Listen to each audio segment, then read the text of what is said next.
The massive space station buzzed with activity as ships from across the galaxy arrived one by one. Each vessel was more impressive than the last.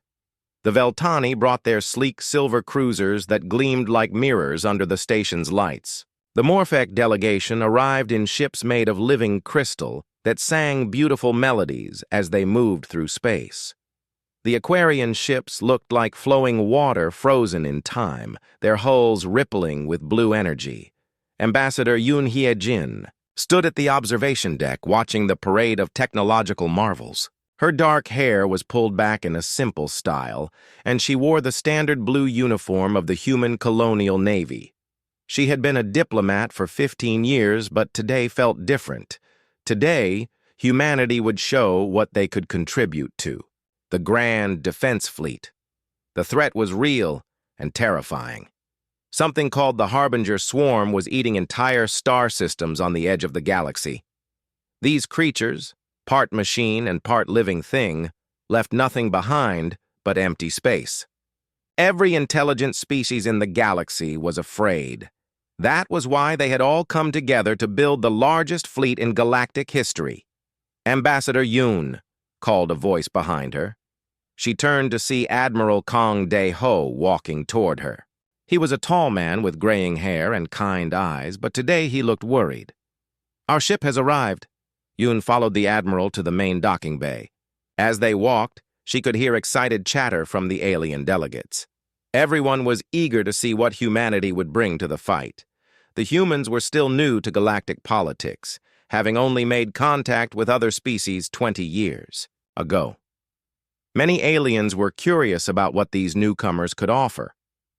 When they reached the viewing platform overlooking the docking bay, Yoon felt her heart sink.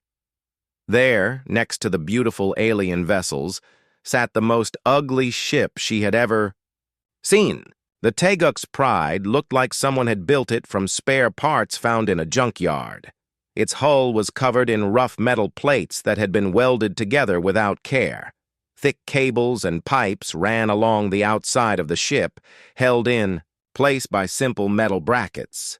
The engine section looked like it had been repaired many times with whatever materials were available. That's our contribution?" Yoon whispered. Admiral Kang nodded slowly. "Captain Lee Sung-min insisted this was our best option." The alien delegates began to arrive at the viewing platform. Yoon could already hear the whispers starting. Ambassador Torth of the Veltani Empire pointed at the human ship with one of his 4 arms. His large eyes were wide with what looked like shock.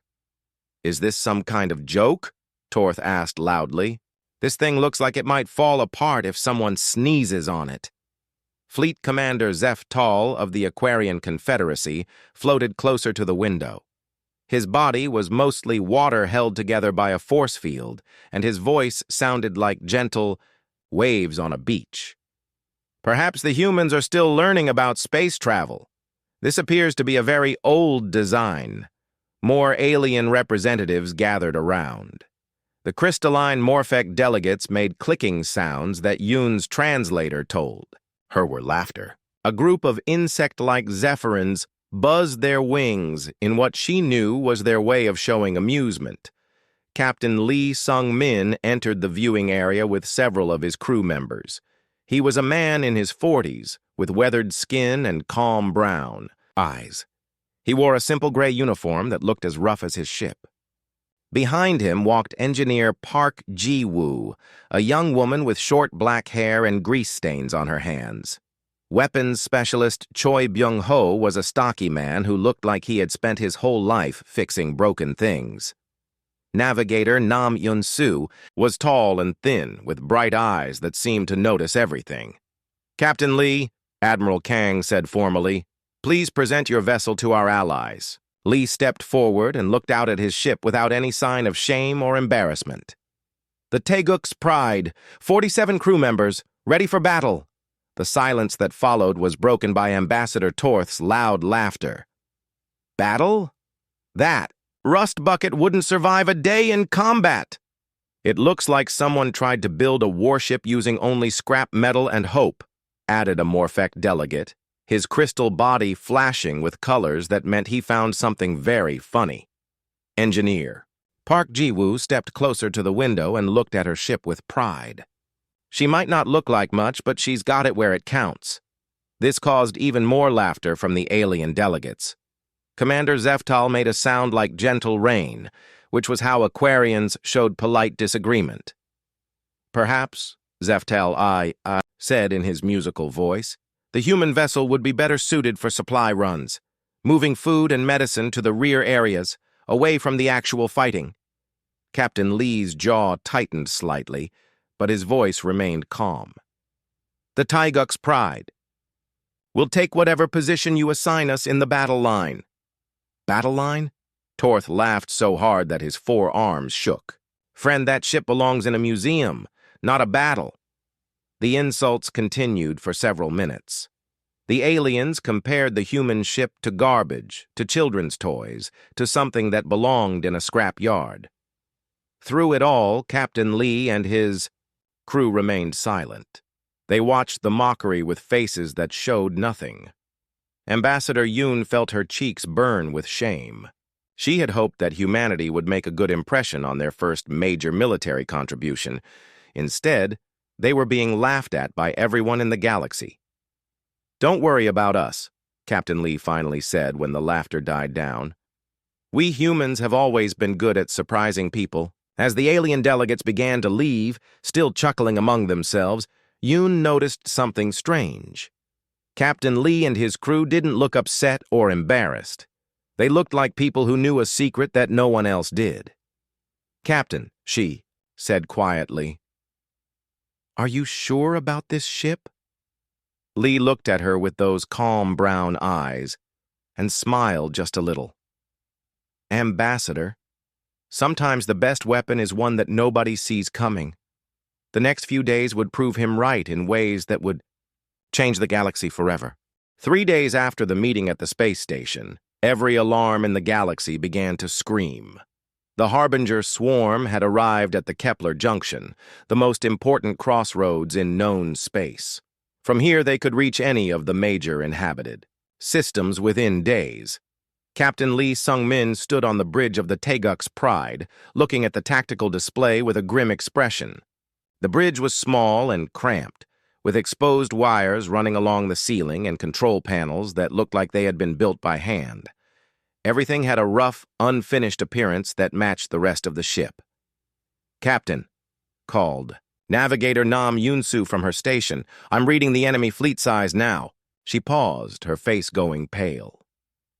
Sir, intelligence was wrong. They said we'd face maybe 1,000 ships. I'm counting over 3,000. Engineer Park Ji-woo looked up from her console, her young face tight with worry. 3,000 biomechanical ships, each one the size of a battle cruiser. That's 3 times larger than our entire defense fleet. The main screen showed the approaching enemy. The Harbinger ships looked like nightmares made real. They were part machine and part living creature, with hulls that pulsed like beating hearts. Strange organic growths covered their surfaces, and they moved through space like swimming predators rather than normal spacecraft. Where did Fleet Command place us? Asked Weapons Specialist Choi Byung-ho, checking his instruments. Communications Officer Ryu Tae-kyung answered without looking, up from his station. Outer perimeter, sir. Official orders say we're on reconnaissance duty. Captain Lee nodded slowly. Everyone on the bridge understood what that really meant. The Grand Defense Fleet had put the ugly human ship as far from the real fighting as possible. They didn't trust the Taeguk's Pride to survive a real battle. Sir, Nam reported, the Veltani First Fleet is moving to engage the enemy vanguard. 200 of their best ships. On the screen, they watched the elegant Veltani cruisers accelerate toward the approaching Harbinger vessels. The silver ships moved in perfect formation, their hulls gleaming as they charged their weapons. Energy shields flickered to life around each vessel, creating beautiful rainbow patterns in the darkness of space. The first contact between the fleets looked like a light show. The Veltani ships fired streams of blue plasma that lit up space, like lightning. The Harbinger vessels responded with weapons that seemed to grow from their living hulls. Organic cannons sprouted from their sides and fired pulses of dark energy. For a few minutes, it looked like the Veltani might win. Their plasma weapons tore holes in the Harbinger ships, causing explosions of green fluid that must have been some kind of alien blood. But then something terrible happened. "My God!" whispered Engineer Kim So-young from her station near the back of the bridge. "They're adapting." The holes in the Harbinger ships began to close up like healing wounds. Thick armor plating grew over the damaged areas. The next wave of Veltani plasma bolts hit the same spots but barely left marks. The biomechanical ships were learning how to protect themselves against the energy weapons. "Captain," Ryu called, out, his voice tight with fear. "I'm getting emergency signals from the Veltani fleet. Admiral Torth is reporting heavy casualties."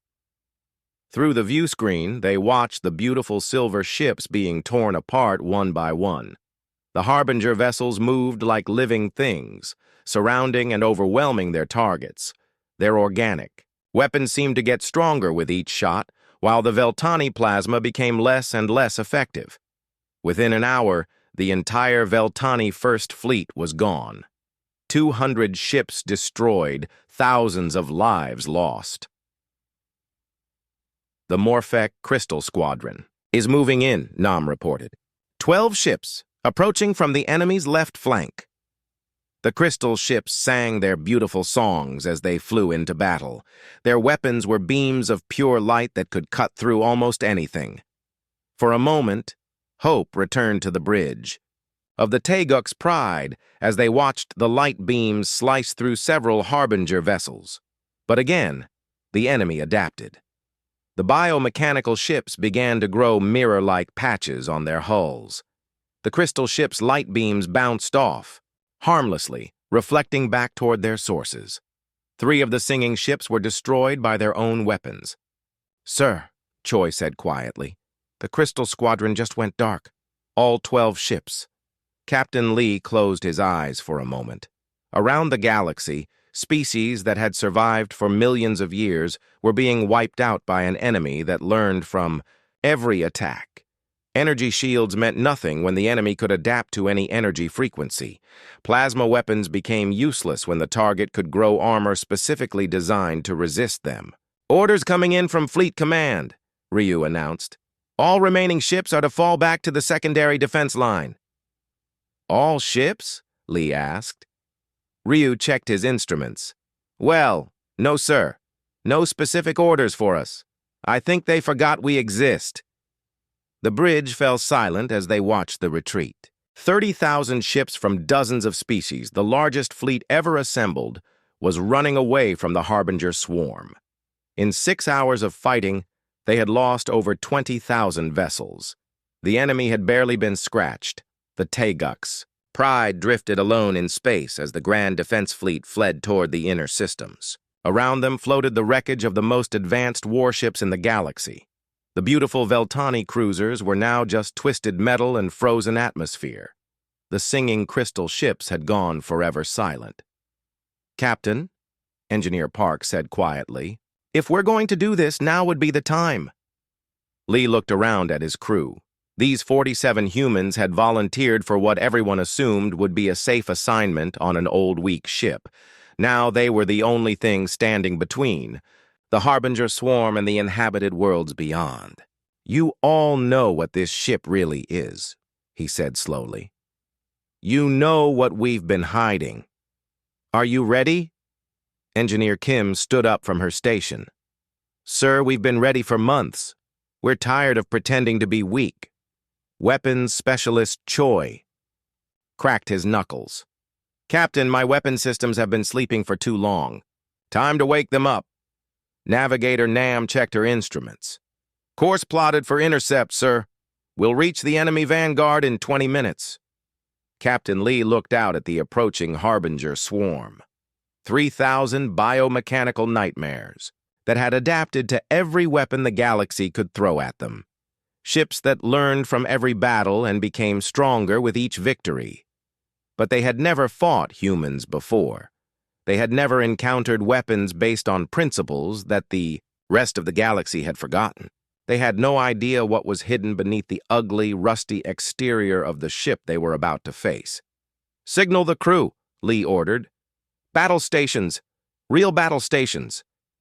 Deep in the ship's hull, systems that had been dormant for months began to wake up. The Teguk's pride was about to show the galaxy what it really was. The transformation began with a sound that no one on the bridge had heard before. Deep in the ship's hull, something was waking up. It started as a low hum that seemed to come from everywhere at once.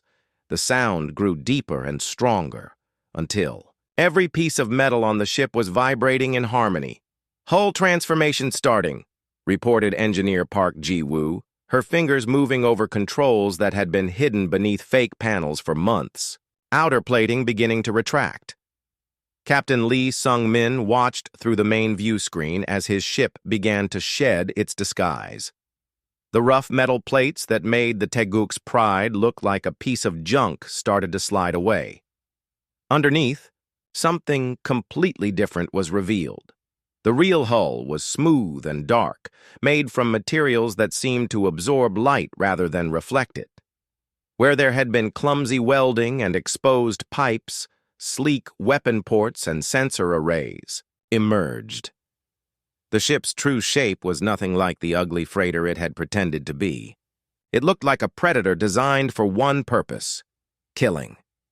"My God," whispered Communications Officer Ryu Tae-kyung. "We've been flying in this thing for months and I had no idea." Engineer Kim So-young looked up from her station with a grin.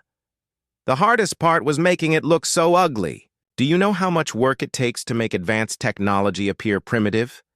The fake engine section fell away completely, revealing the ship's true power source.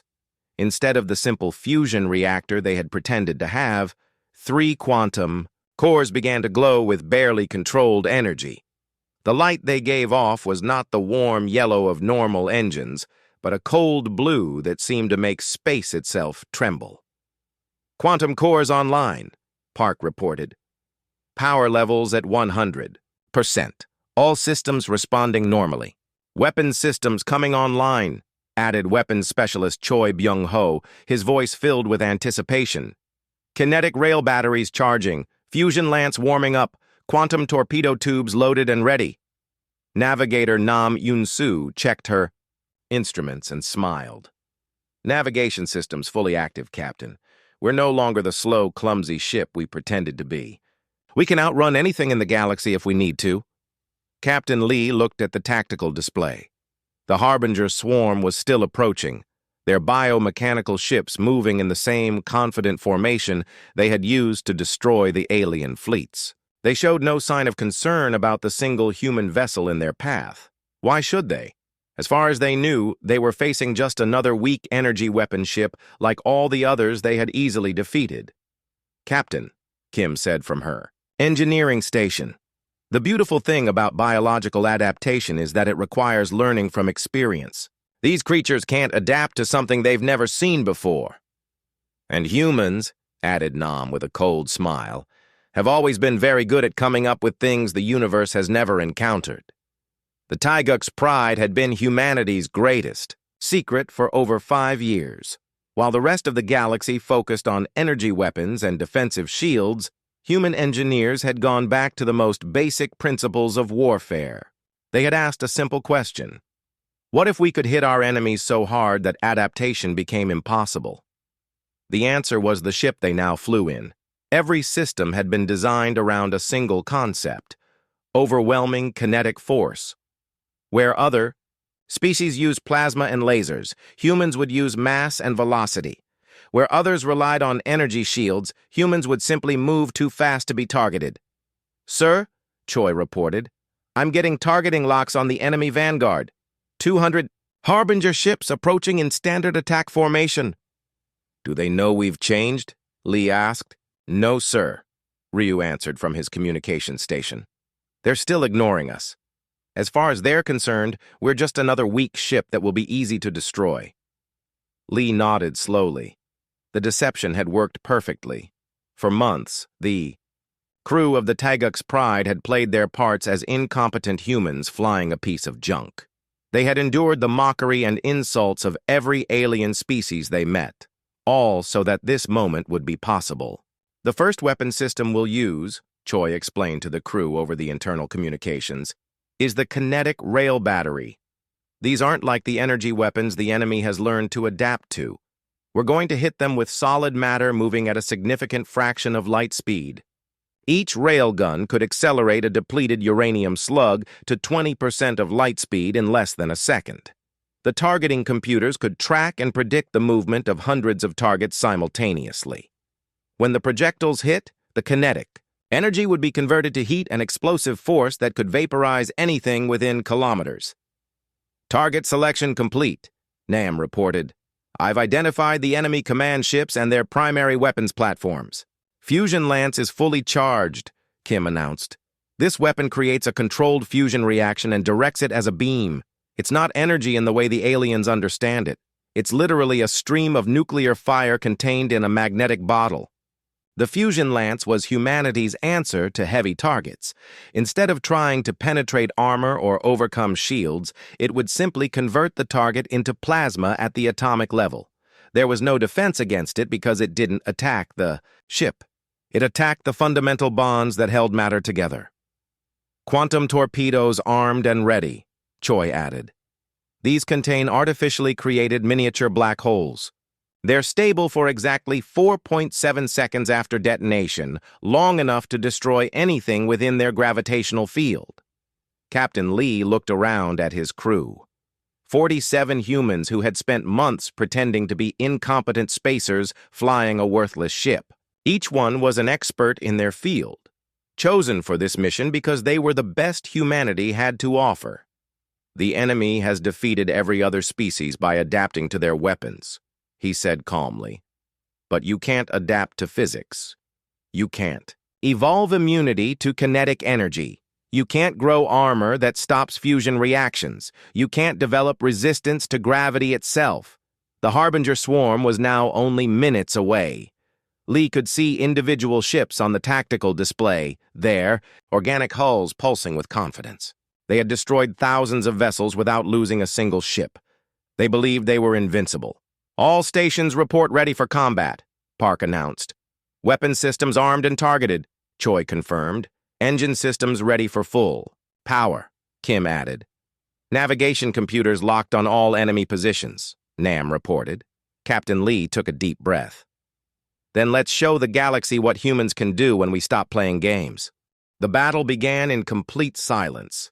There were no dramatic announcements, no warning shots, no demands for surrender. Captain Lee Sung-min simply looked at his weapons officer and nodded. Once. Kinetic rail batteries. Firing, announced weapons specialist Choi Byung-ho. The Taeguk's Pride shuddered as 6 railguns fired simultaneously. The weapons made no sound in the vacuum of space, but everyone on the bridge felt the massive discharge of energy through the ship's hull. On the tactical display, 6 bright lines appeared, tracking toward the leading Harbinger vessels at 20% of light speed. The enemy had no time to react. The biomechanical ships that had adapted to every energy weapon in the galaxy suddenly faced something they had never encountered: chunks of depleted uranium traveling fast enough to punch holes through planets. The first projectile struck a Harbinger command ship directly in its center mass. The kinetic energy from the impact was instantly converted to heat and explosive force.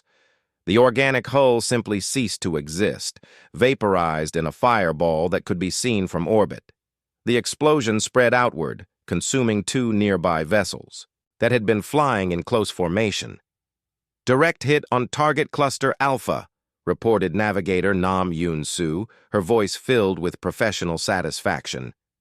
3 enemy vessels destroyed with first salvo, but the Taeguk's Pride was just getting started. The remaining 5 projectiles found their targets within the next second.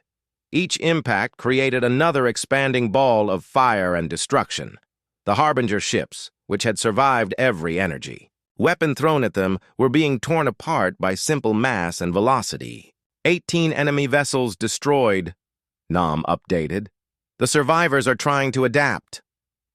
On the main screen, they could see the remaining Harbinger ships beginning to change. Their organic hulls started growing thicker armor plating. Strange, crystalline structures emerged from their surfaces, probably designed to deflect or absorb kinetic impacts. "Let them adapt," Captain Lee said calmly. "Choi, target the central coordination node with the fusion lance." The fusion lance was humanity's most devastating single-target weapon. Unlike the railguns that used kinetic energy, this weapon created a controlled nuclear fusion reaction and directed it as a coherent beam.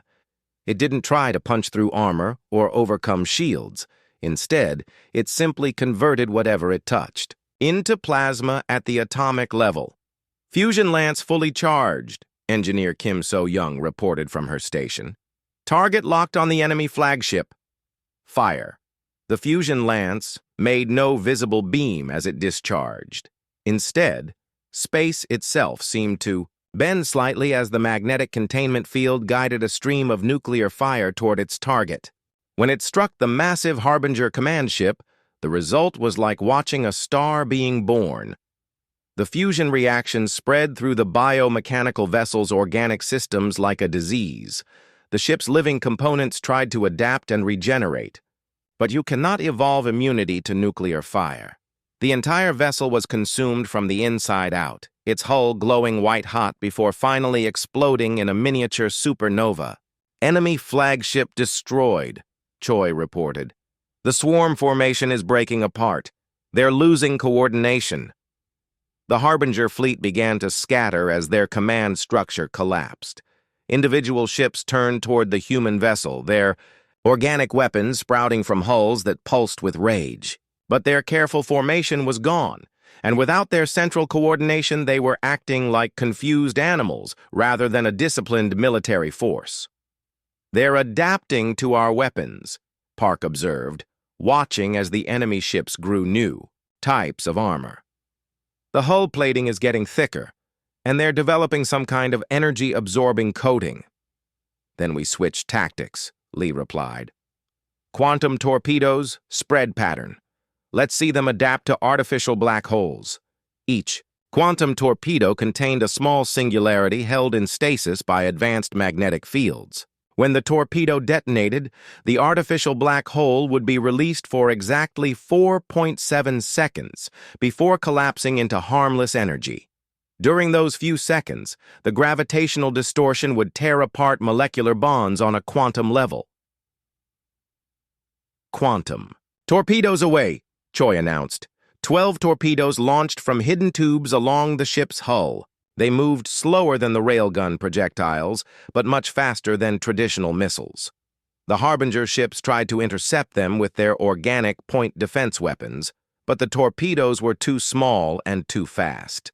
The first detonation occurred in the middle of a group of 6 enemy vessels. For 4.7 seconds, a miniature black hole existed in space, its gravitational field reaching out to grab everything within a kilometer radius.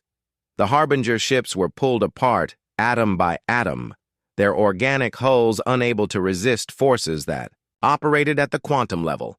Similar destruction spread across the enemy formation as more torpedoes found their targets. The biomechanical ships that had seemed invincible were being reduced to their component atoms by weapons that attacked the very foundations of matter itself.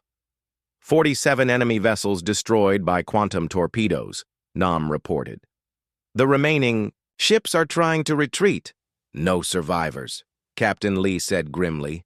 "We can't let them learn from this encounter and report back to the main swarm. Chase them down." The Tagak's pride revealed its final secret as it began pursuit of the fleeing Harbinger ships. The quantum engines that had been hidden beneath fake reactor housing suddenly blazed to life. The human vessel accelerated to speeds that should have been impossible for anything larger than a fighter craft. "Maximum acceleration," Kim reported. "We're moving at 90% of light speed. The enemy can't escape us." The hunt that followed was methodical and brutal. Individual Harbinger ships tried to hide behind asteroids or escape into hyperspace, but the Taeguk's pride tracked them down one by one. The railguns picked off small groups while the fusion lance eliminated larger targets. When enemy ships clustered together for mutual protection, quantum torpedoes turned their formations into expanding clouds of atoms. "Engineering," Lee called out. "How are our weapon systems holding up?" "All systems operating within normal parameters," Park replied. "We could keep this up for days if necessary." Engineer Kim wiped sweat from her forehead as she monitored the power systems. "The quantum cores are running hot, but they're stable. We have enough ammunition for another 3 hours of continuous combat." Communications Officer Ryu suddenly looked up from his station. "Captain, I'm receiving a transmission from the retreating defense fleet. Admiral Kang is demanding to know our status." "Tell the Admiral," Lee said, as he watched another group of enemy ships die under his weapons, "that the humans are demonstrating why we survived everything our home planet could throw at us for 4 billion years. The battle continued for 7 hours. When it finally ended, over 3,000 Harbinger vessels floated as debris in space. Their biomechanical hulls had been torn apart by weapons that operated on principles they could not adapt to. Some had been vaporized by kinetic energy, others consumed by fusion fire, and many reduced to atomic particles by artificial gravity. The Tegak's pride hung in space among the wreckage, its true form finally revealed to the galaxy. The sleek predator that had been hidden beneath layers of deception was scorched and battered from the long battle, but it was intact and victorious. In the distance, the Grand Defense Fleet was finally returning, their sensors detecting that the impossible had happened. A single human ship had done what 30,000 alien vessels could not. The Grand Defense Fleet approached the Kepler Junction slowly, their sensors unable to believe what they were detecting. Where there should have been 3,000 Harbinger vessels preparing to invade the galaxy's core systems, there was only debris. Thousands upon thousands of pieces of biomechanical wreckage floated in space like the remains of some cosmic graveyard. Fleet Commander Zeftal's flagship, the Aquarian vessel Flowing Dream, led the approach. His crew of water beings moved nervously around their bridge, their translucent bodies rippling with confusion and disbelief. "Impossible," Zeftal whispered, his voice like gentle rain. "Our sensors must be malfunctioning. A single ship cannot destroy an entire swarm." Ambassador Torth of the Veltani Empire stood on his own bridge, all 4 of his arms gesturing wildly as he stared at the tactical displays. The silver ships of his people had been among the first to fall to the Harbinger swarm, their elegant plasma weapons proving useless against the enemy's adaptation abilities. "There," pointed one of his officers, "in the center of the debris field. It's the human ship." The Teguk's pride floated motionless among the wreckage, its true form now, visible to the galaxy for the first time. Gone was the ugly, rust-covered exterior that had fooled everyone for so long. In its place was a sleek, dangerous-looking vessel that seemed to absorb light rather than reflect it. Battle damage was visible along its hull, but the ship was clearly intact and operational. Captain Lee Sung-min stood on his bridge looking out at the approaching alien fleet through his main view screen. His crew remained at their stations, still alert despite the exhaustion that came from 7 hours of continuous combat. Engineer Park Ji-woo was running diagnostics on all systems while weapons specialist Choi Byung-ho checked ammunition levels. "Sir," reported Communications Officer Ryu Tai-kyung, "we're receiving transmission requests from every ship in the fleet. They all want to know what happened here." "Patch me through to Admiral Kang," Lee replied. "Tell him the Teguk's pride is ready for debriefing." Within minutes, Admiral Kang Daeho's face appeared on the main screen. The older man's eyes were wide with amazement and something that might have been pride. Behind him, Lee could see Ambassador Yoon Hye-jin watching with a smile on her face. "Captain Lee," the Admiral said formally, "please report your status." "Mission accomplished, sir," Lee replied simply. "The Harbinger swarm has been completely eliminated, no survivors. The silence that followed stretched for nearly a minute. Finally, Admiral Kang found his voice again. "Captain, you're telling me that your single ship destroyed over 3,000 enemy vessels?" "Yes, sir." The Taeguk's Pride performed exactly as designed. Ambassador Yoon stepped forward into the transmission range. "Captain, I think you owe us an explanation. What exactly have you been hiding?" Over the next hour, Captain Lee and his crew explained everything. They told the assembled fleet commanders about humanity's secret weapons program, about the years spent developing kinetic weapons that could overcome any biological adaptation, about the fusion lance that attacked matter at the atomic level, and about the quantum torpedoes that used artificial black holes as weapons. "You see," Engineer Kim So-young explained to the stunned alien representatives, "every species in the galaxy fights the same way. Energy shields, plasma weapons, elegant solutions that work within established parameters. But humans have been killing each other with rocks and sticks for millions of years. We understand violence in ways that more civilized species have forgotten. Weapons." Specialist Choi took over the explanation of their tactics. "The kinetic railguns were based on artillery principles that date back thousands of years in human history. We simply scaled them up and accelerated the projectiles to a significant fraction of light speed. The fusion lance was our sun bombs made portable and directable.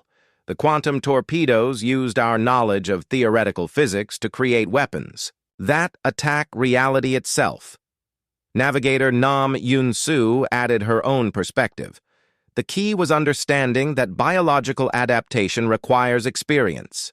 The Harbinger swarm could learn to resist energy weapons because they had encountered energy weapons before, but they had never seen kinetic weapons used at this scale, never faced controlled fusion reactions, never dealt with artificial gravity fields." The alien fleet commanders listened in stunned silence as the humans explained how they had spent 5 years building what appeared to be the ugliest, most primitive ship in space, while actually creating the most deadly weapon the galaxy had ever seen. "The hardest part," Engineer Park said with a tired smile, "was making it look so terrible. Do you know how much advanced engineering it takes to make quantum cores look like old fusion reactors? We had to build fake hull plating, install dummy systems, and program our computers to respond as if they were decades out of date." Fleet. Commander Zeftal finally found his voice. "Why? Why go to such elaborate lengths to deceive us?" Captain Lee looked directly at the Aquarian commander. "Because if you had known what this ship really was, you would have expected us to use it. The enemy would have been prepared for advanced human weapons. Instead, they ignored us completely until it was too late." Ambassador Yoon smiled as she addressed the alien fleet commanders. "Gentlemen, I believe this demonstrates that humanity deserves full membership in the Galactic Council, along with a permanent seat on the Military Command Authority." There were no objections. Over the following weeks, the story of the Taeguk's Pride spread throughout the galaxy. The ship that no one had taken seriously became the most famous vessel in known space. Songs were written about the battle at Kepler Junction. Children of a dozen species played games where they pretended to be the human crew that had saved the galaxy. But more importantly, human shipyards across the colonies began working around the clock to build a new fleet. Each ship bore the same deceptive exterior as the Taeguk's Pride, crude, patched-together hulls that looked like they belonged in a scrapyard. Underneath those humble appearances, however, lay the deadliest weapons technology ever developed. The other species quickly learned to fear that deception. When human ships arrived in a system looking like they were held together with spare parts and prayers, wise commanders remembered the lesson of Kepler Junction. The ones who didn't learn quickly discovered why humanity had earned its place among the stars. Captain Lee Sung-min retired 6 months later as the most decorated officer in human history. The Taeguk's Pride was preserved as a monument, permanently docked at the largest space station in human space. Millions of visitors came each year to see the ship that had changed galactic history. In the ship's museum, a simple plaque told the story in words that became famous throughout the galaxy. Never underestimate what humans can accomplish when you're not paying attention. The galaxy had learned its lesson about underestimating humanity. Unfortunately for future enemies, they had learned it the hard way.